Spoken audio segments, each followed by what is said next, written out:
यदि हरिस्मरणे सरसं मानो यदि विलासकलासु कुतूहलम् मधुर कोमलकान्तपदावलिं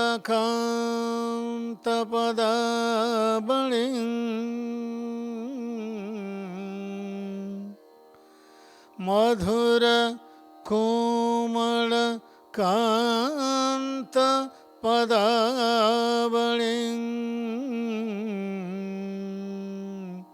शृणु तदा जयदेव सरस्वती।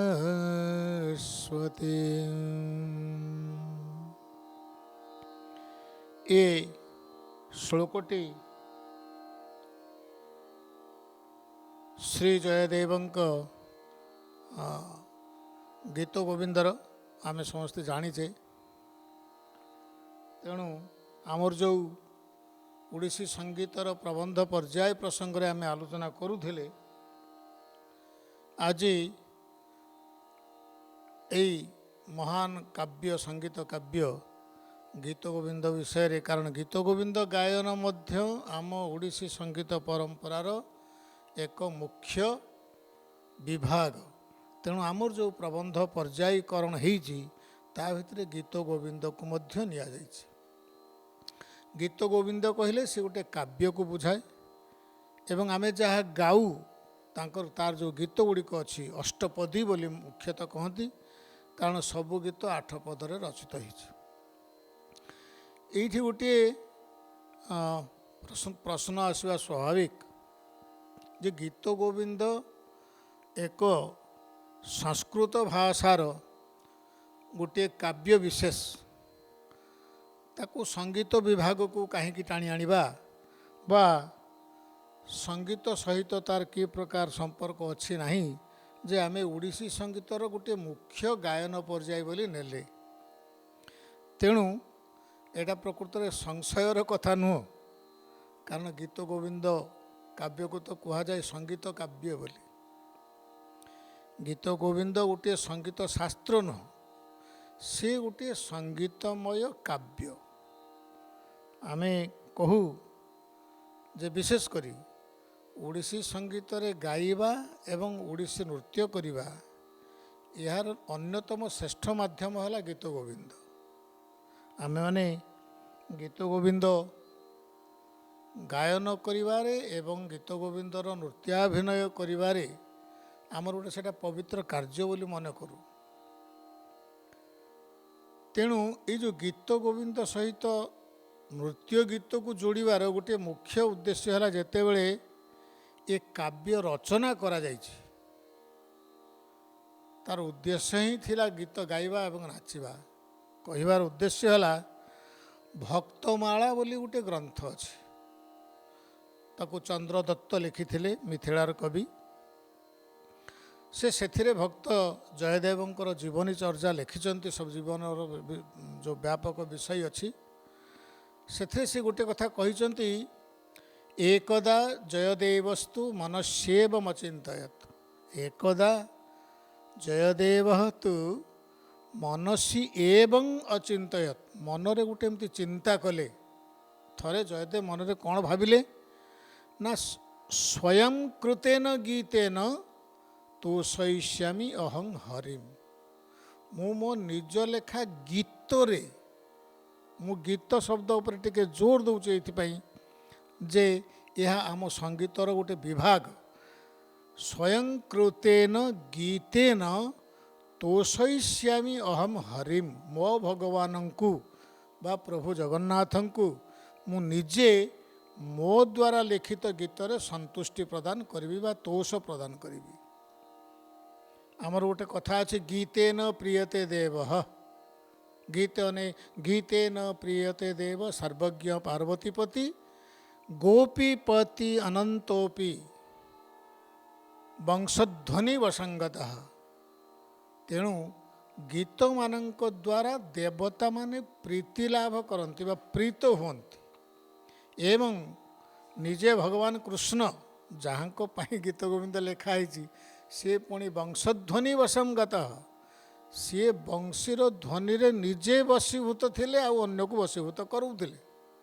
ତେଣୁ ଏଇ ଉଦ୍ଦେଶ୍ୟରେ ଯେହେତୁ ଜୟଦେବ ଜାଣିଥିଲେ ଯେ ଭଗବାନ ଦେବତାମାନେ ଆରାଧ୍ୟ ଦେବାଦେବୀ ଗୀତରେ ସନ୍ତୁଷ୍ଟି ଲାଭ କରନ୍ତି, ସେଇଥିପାଇଁ ସେ କହିଲେ, ଏକଦା ଚିନ୍ତା କଲେ ଯେ ସ୍ୱୟଂ କୃତେନ ଗୀତେନ ତୋଷୟିଷ୍ୟାମି ଅହମ୍ ହରିମ୍। ଏହା ଚିନ୍ତା କରିକିରି ଏବଂ ନିଶ୍ଚିତ୍ୟ, ସେଇ ଭକ୍ତମାଳା ଗ୍ରନ୍ଥରେ ଲେଖା ହେଇଛି, ଏବଂ ନିଶ୍ଚିତ୍ୟ ସେ କ'ଣ କଲେ ନା ଗୀତ ଗୋବିନ୍ଦ ନାମକ ଗ୍ରନ୍ଥଟିଏ ଲେଖିଲେ। ଲେଖିଲେ ତ ଲେଖିଲେ, ଗାୟଂସ୍ତୁ ଦେବଦେବାଗ୍ରେ ପତ୍ନ୍ୟା ସହ ନନର୍ତଃ। ନିଜେ ଦେବଦେବାଗ୍ରେ, ଦେବଦେବଙ୍କର ଆଗରେ, ମହାପ୍ରଭୁ ଜଗନ୍ନାଥଙ୍କ ଆଗରେ ନିଜେ ଗାଇଲେ। ଆଉ କ'ଣ କଲେ ନା ପତ୍ନ୍ୟା ସହ ନନର୍ତଃ, ପତ୍ନୀଙ୍କ ସାଙ୍ଗରେ ନୃତ୍ୟ ମଧ୍ୟ କଲେ। ଏଟା ଆମେ ସମସ୍ତେ ଜାଣିଥିଲୁ। ଜୟଦେବ ତାଙ୍କର ଧର୍ମପତ୍ନୀ ପଦ୍ମାବତୀ ସେ ମଧ୍ୟ ନୃତ୍ୟଶିଳ୍ପୀ ଥିଲେ। ତେଣୁ ଗୀତ ଗୋବିନ୍ଦ ଗାଇବା ଏବଂ ନାଚିବା ଇଏ ତ ଜୟଦେବଙ୍କ ପାଖରୁ ହିଁ ଆରମ୍ଭ ହୋଇଛି। ତେଣୁ ଆମେ ଗୀତ ଗୋବିନ୍ଦ, ସେଇଥିପାଇଁ ଆମେ କହୁ ଯେ ଗୀତ ଗୋବିନ୍ଦ ଗାଇବା ପାଇଁ ବା ତା'ର ଭାବକୁ ଅଭିନୟରେ ପ୍ରକାଶ କରିବା ପାଇଁ ସୃଷ୍ଟି ହୋଇଛି। ତେଣୁ ଏହା ଆମ ନୃତ୍ୟ ସଙ୍ଗୀତର ଏକ ପରମ ଏବଂ ଶ୍ରେଷ୍ଠ ଗୋଟେ ବିଭାଗ ଅଟେ।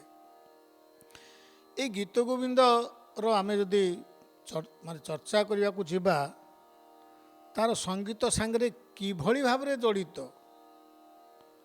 ବେଶ ବ୍ୟାପକ ଚର୍ଚ୍ଚା ସେ ହେଇଯିବ। ଏ ତ ଗୋଟିଏ କଥା ହେଲା ଯେ ଜୟଦେବ ନିଜେ ଚିନ୍ତା କଲେ ମୁଁ ଗାଇବି ଆଉ ନାଚିବି ସ୍ତ୍ରୀ ସହିତ, ଦେଇ ଗୀତ ଗୋବିନ୍ଦ ଲେଖିବି। ଇତି ନିଶ୍ଚିତ୍ୟ ନିର୍ମାୟ ଗୀତ ଗୋବିନ୍ଦ ନାମକମ୍, ଚିନ୍ତା କରିକି ସେ ଗୀତ ଗୋବିନ୍ଦ ନିର୍ମାଣ କରିଥିଲେ। ତେଣୁ ଏ ଯେଉଁ ଗୀତ ଗୋବିନ୍ଦର ସାଙ୍ଗୀତିକ ଦିଗ ବା ତା'ର ଯେଉଁ ସାଙ୍ଗୀତିକତା, ସଙ୍ଗୀତମୟତା, ଏ ବହୁତ ଦିଗ ତା ଭିତରେ ଅଛି। କାରଣ ଆମେ ବିଶେଷଜ୍ଞମାନେ ଲେଖିଛନ୍ତି, ବହୁତ ଜାଗାରେ ଏ କଥା ଆଲୋଚନା କରାଯାଇଛି ଯେ ଗୀତ ଗୋବିନ୍ଦର ତ ପ୍ରଥମ ନାମର ପ୍ରଥମ ଶବ୍ଦଟା ହେଉଛି ଗୀତ, ଯାହା ଗାୟନ କରାଯାଏ ବା ଯାହା ଗାୟନ ପାଇଁ ଉଦ୍ଦିଷ୍ଟ। ତେଣୁ ସେ ଗୀତ କାହାଙ୍କର ନା ଗୋବିନ୍ଦସ୍ୟ, ଗୋବିନ୍ଦଙ୍କର ଗୀତ, ଗୀତ ଗୋବିନ୍ଦ। ଗୋବିନ୍ଦ କିଏ? ଯିଏ ଧ୍ୱନି, ଯେ କୁହାଯାଇଛି ବଂଶଧ୍ୱନି ବଶଂଗତଃ, ଯିଏକି ନିଜେ ବଂଶୀ ସ୍ୱରରେ ବଶୀଭୂତ ହେଉଥିଲେ, ବଶୀଭୂତ କରାଉଥିଲେ, ତାଙ୍କ ପାଇଁ ତାଙ୍କରି ଗୀତ, ଗୋବିନ୍ଦଙ୍କର ଗୀତ, ଗୀତ ଗୋବିନ୍ଦ। ଏଇ ଗୀତ ଶବ୍ଦ ସଙ୍ଗୀତରେ ବେଶ ବ୍ୟାପକ। ଆମେ ତ କହୁ ଯାହା ଗାଇଦେଲୁ ତାହା ଗୀତ, ଯାହା ଗାୟନ କରାଯାଏ ତାହା ଗୀତ, ବା ଦ୍ୱିପଦିଆ ଚାରିପଦିଆ ଲେଖାଯାଇଥିବା କାବ୍ୟିକ ବିଷୟବସ୍ତୁ ସେ ଗୀତ। କିନ୍ତୁ ପ୍ରକୃତରେ ସଙ୍ଗୀତରେ ଏହାର ବ୍ୟାପକ ତର୍ଜମା କରାଯାଇଛି। ଗୋଟେ କୁହାଯାଇପାରେ ଯେ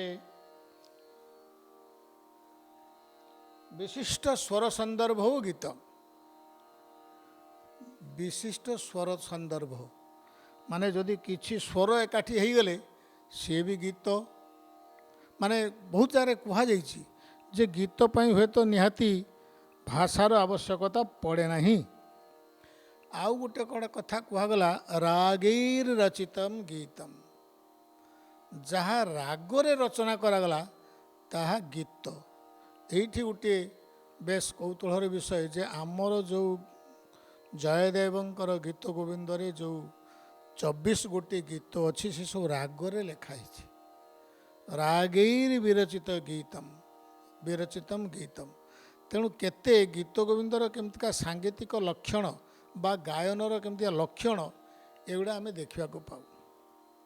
ଆଉ ଗୋଟିଏ ଗୁରୁତ୍ୱପୂର୍ଣ୍ଣ କଥା ହେଲା ନା ଧାତୁ ମାତୁ ସମାଯୁକ୍ତମ୍ ଗୀତମ୍ ଇତି ଅଭିଧୀୟତେ।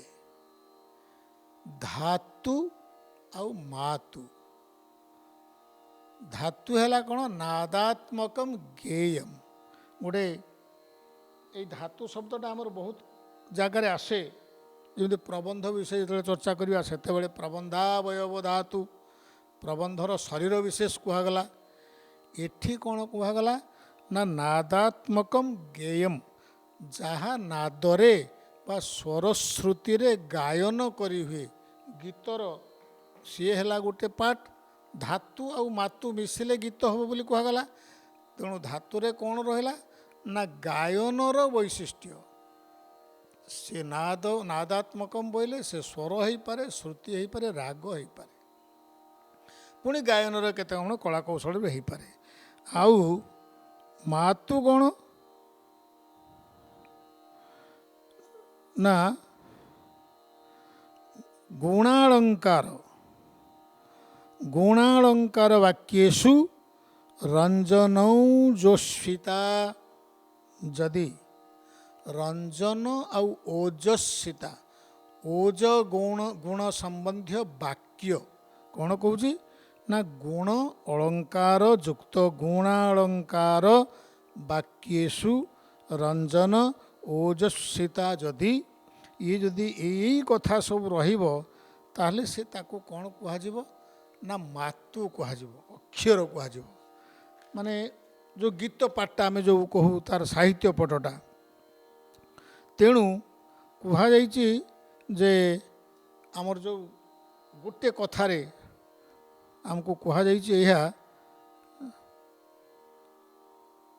जदि रंजन गुणसंपन्न नादात्मक गेय तथा गुण अलंकारमय चित्त आनंद वर्धनकारी ओजस्विता गुणात्मक साहित्य बा अक्षर विशेष बा शब्द वाक्य विशेष थिबो ताले से यथार्थरे गीत पदवाच्य हबो। ये हूँ गोटे कथा। गीत गोविंद गोटे काव्य, तार जो गीत रचनार कौशल ताकू जेकोसी विशेषज्ञ को जेकोसी व्याकरणिकों को आश्चर्यान्वित करिछि। केमिति भावरे कौ शब्द पाखरे कौ शब्द कौ गुणयुक्त कौ अलंकार युक्त एवं से जो ओज गुण, ओज है कौन जे प्रत्येक शब्दर गोटे निर्दिष्ट पावर बा शक्ति थिबो जे तार गोटे स्वतः बाहरी आसुथिबो। तेणु ए प्रकार जो कहा जाइछि गीत गोविंद क्षेत्र में, केवल गीत गोविंद क्षेत्र में ही यही प्रकार गीत संभव होइछि, अन्यत्र नुह। तेणु यही प्रकार केतेक विशेषत्व थिबारु ये जो गीत शब्द को लेकर गीत गोविंद काव्य रखाई थिबारु ये गोटे हूँ गीत गोविंद काव्यर सांगीतिक दिग। आउ गोटे दिग है तार गायन धर्म। से एमिति लेखी होइछि ताको सहजरे गाई ही जाए। तेणु कौन है कथाटा ना जिते गीतरे जिते गाइबा हुए सेतेबेले केतेक लक्षण आसे।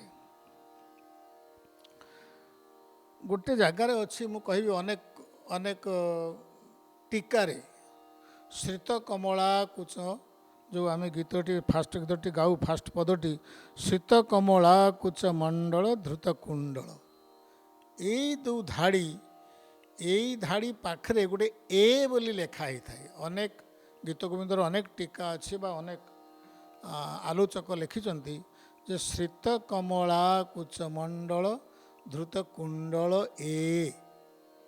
तेणु तापर भी से लिखाई दिनमणि मंडन भवखंडन ए। ये जो ए शब्दटा लिखाई कहीं बोली जिते राणा कुंभ रसिक प्रिया टीका लेखिले गीत गोविंदर गोटे बहुत पुरातन प्राय अन्यतम सर्वपुरातन गीत गोविंदर टीका कह जाए। सी ताको गोटे कहले जे ए इति एतदन्ते रागपूर्त्यै गान बेलायाम, गान बेलायाम गाउथिला बेले रागपूर्ति निमंते ए इति जो एतद अंते जो शेषरे ए लिखाई ये प्रयोग कराई कौन पाई ना राग गायन बेले गोटे स्वरटा को लंबेक शेष करने। सेमिति आम संगीत शास्त्र मानक खाली ए कथा कहे नहीं ए आ तिया इया ଅରେ ଏ ସବୁ ତାକୁ କହନ୍ତି ନିରର୍ଥକାପି ଶବ୍ଦାଃ। ନିରର୍ଥକ, ଏହାର କିଛି ଅର୍ଥ ନାହିଁ, ସତରେ ଏହାର କିଛି ଅର୍ଥ ନାହିଁ।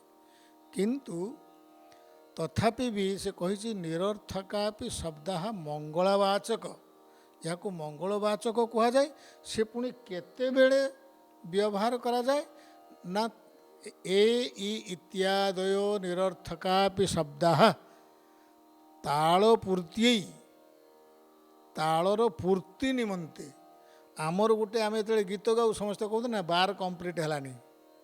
ତେଣୁ ବାର କମ୍ପ୍ଲିଟ୍ ନହେଲା ବୋଲି ବାରଟା କ'ଣ ନା ଗୀତ ଗାଇବା ଏବଂ ତାଳର ଯେଉଁ ସାଇକେଲ ଅଛି, ଆବର୍ତ୍ତନ ଅଛି, ସେ ଆବର୍ତ୍ତନ ସାଙ୍ଗରେ ଗୋଟେ ହିସାବ ଅଛି। ଆମେ ଯେତେବେଳେ ଗୀତଟି ଗାଉଛୁ, ଧରାଯାଉ ମୁଁ ଗୋଟେ 10 ମାତ୍ରା ତାଳରେ ଗୀତଟି ଗାଉଛି, ମୋ ଗୀତଟା ସରିଯାଉଛି 5 ମାତ୍ରାରେ, ତାହେଲେ ଆଉ 5 ମାତ୍ରା କ'ଣ ହେବ? ମୁଁ ଆଉ 5 ମାତ୍ରାରେ ଅନ୍ୟ ଲାଇନ୍ ଧରିପାରିବିନି, ଅନ୍ୟ ଧାଡ଼ି ଧରିପାରିବିନି, ମୋତେ 1ରେ ହିଁ ଧରିବାକୁ ପଡ଼ିବ। ତେଣୁ ସେ ଯେଉଁ 1ରୁ 5 ଯାଏ ମୁଁ ଗାଇଲି, ତାପରେ ଛାଡ଼ିଦେଲି, ସେଇଠି ଆମେ କହୁ କ'ଣ ନା ବାର କମ୍ପ୍ଲିଟ୍ ହେଲାନି, ତାଳଟାର 10 ମାତ୍ରା ସର୍କଲ୍ ବା ଆବର୍ତ୍ତନ ପୂରଣ ହେଲାଣି। ସେଥିପାଇଁ ଆମେ ଗୋଟେ ସ୍ୱର ଲମ୍ବେଇ ଦେଉ କିମ୍ବା ତା ସାଙ୍ଗରେ ଗୋଟେ ସଙ୍ଗୀତ କରିଦେଉ, ଗୋଟେ ସାଧାରଣରେ ମୁଁ କହୁଛି। କିନ୍ତୁ ଯେତେବେଳେ ଏହାକୁ ସଙ୍ଗୀତ ଶାସ୍ତ୍ରରେ ବି ସେଇଆ କୁହାହେଇଛି ଯେ ଗାନ ବେଳାୟାମ, ଗାଇବା ସମୟରେ ତାଳ ପୂର୍ତ୍ତି, ତାଳକୁ କମ୍ପ୍ଲିଟ୍ କରିବା ପାଇଁ, ପୂରଣ କରିବା ପାଇଁ, ତାଳକୁ ପୂର୍ତ୍ତି ବା ପୂରଣ କରିବା ପାଇଁ ଆମେ ଏଇ ଯେଉଁ ଏ ଇ ଅରେ ଇତ୍ୟାଦି ନିରର୍ଥକାପି ଶବ୍ଦାଃ, ଶବ୍ଦ ପୁଣି ନିରର୍ଥକ ଅଥଚ ଏ କ୍ଷେତ୍ରରେ ବହୁତ ଅର୍ଥ ସମ୍ପନ୍ନ।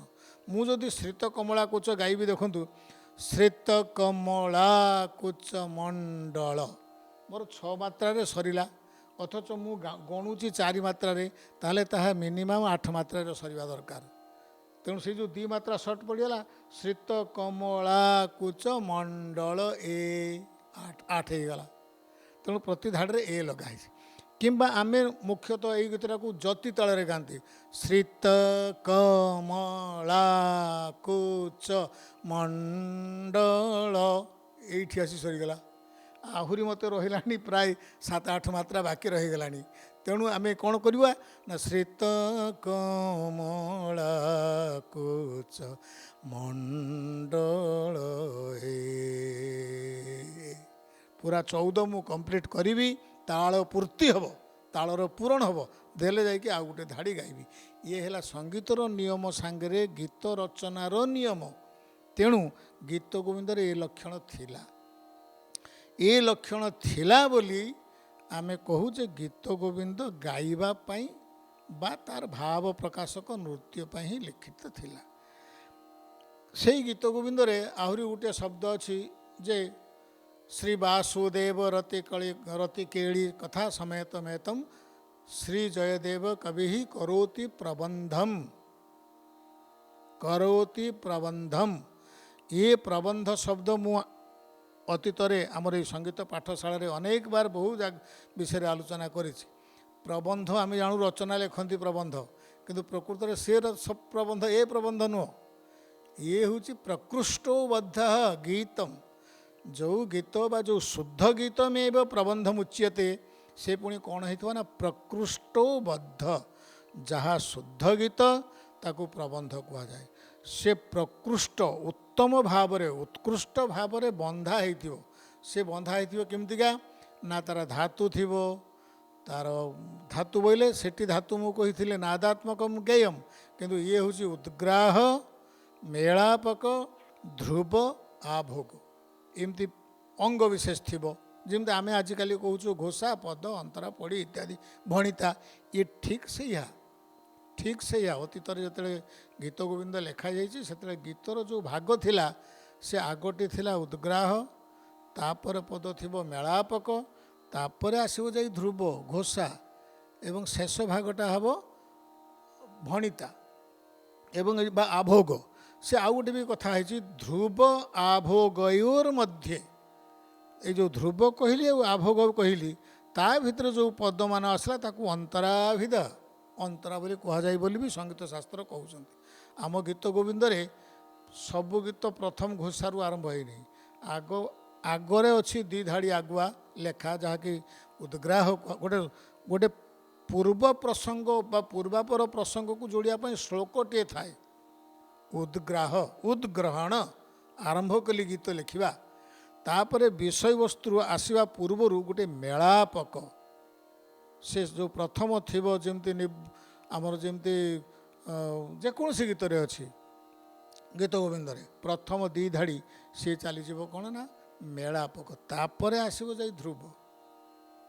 ସଖୀ ହେ କେସି ମଥନ, ଏଇ ଧ୍ରୁବ ତା ପୂର୍ବରୁ ଆହୁରି ନିଭୃତ ନିକୁଞ୍ଜ ସେ ଯେଉଁ ଅଛି, ସେ ଯିବ ମେଳାପକରେ, ତାପରେ ନିଭୃତ ନିକୁଞ୍ଜ ଆସିବ।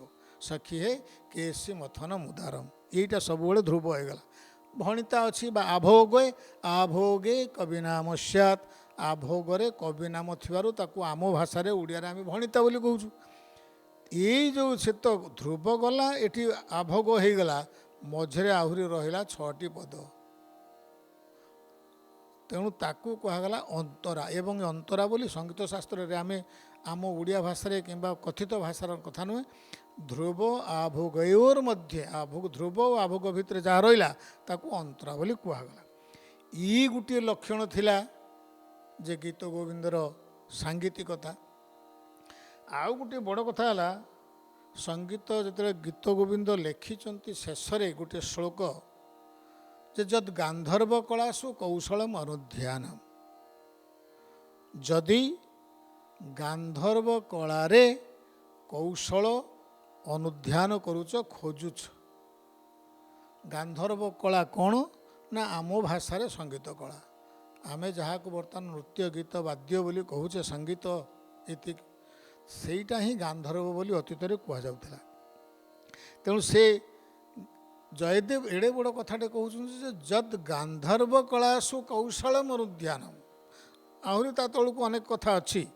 ଗୀତ ଗୋବିନ୍ଦ ଆମେ କାହିଁକି ପଢ଼ିବା, କାହିଁକି ସେ ଭଲ ପାଇବା, ଏଇଟା ତାର ଯେଉଁ ପ୍ରଶସ୍ତିବାଚକ ଶ୍ଳୋକ, ସେଥିରେ ସେ ପ୍ରଥମ ଲାଇନ୍ ହେଉଛି ଯଦି ତୁମେ ଗାନ୍ଧର୍ବ କଳାରେ କୌଶଳ ଅନୁଧ୍ୟାନ କରୁଛ, ତାମାନେ ସଙ୍ଗୀତ ବିଦ୍ୟାର ଯେଉଁ ଟେକ୍ନିକାଲ ସ୍କିଲ୍ ଯଦି ଆମେ ହାସଲ କରିବାକୁ ଚାହୁଁଛୁ, ତାହେଲେ ଆମକୁ ଗୀତ ଗୋବିନ୍ଦ ପଢ଼ିବା ଉଚିତ। ତତ୍ସର୍ବଂ ସାନନ୍ଦା ପରିଶୋଧୟନ୍ତୁ ଶ୍ରୀ ଗୀତ ଗୋବିନ୍ଦତ, ସେ ସବୁକୁ ତୁମେ ଆନନ୍ଦର ସହିତ ପରିଶୋଧ କର। ଏଇଠି ଗୋଟେ ଆସେ, ତାହେଲେ ଗୀତ ଗୋବିନ୍ଦରେ କ'ଣ ସଙ୍ଗୀତର ଥିଓରି ଲେଖା ହେଇଛି? କିଛି ଲେଖା ହେଇନି। ନାଦ ଶ୍ରୁତି ସ୍ୱର କିଛି ଲେଖାଯାଇନି। ସେଥିରେ ଅଛି ରାଗ ଅଛି ଗାଇବା ପାଇଁ ଉଦ୍ଦିଷ୍ଟ, ତାଳ ଅଛି ଲେଖିବା ପାଇଁ ଉଦ୍ଦିଷ୍ଟ, ତା ଭିତରେ ଯାହା ଯାହା କଥା ଅଛି ସେ, କାରଣ ଇଏ ଗୋଟିଏ ଭାଗରେ ପ୍ରାୟ ସରିଯିବ ନାହିଁ, ଆମେ ତାର ବିସ୍ତୃତ ଆଲୋଚନା କରିବାକୁ ହେଲେ ତାକୁ ଅନ୍ୟାନ୍ୟ ଭାଗକୁ ଯିବା।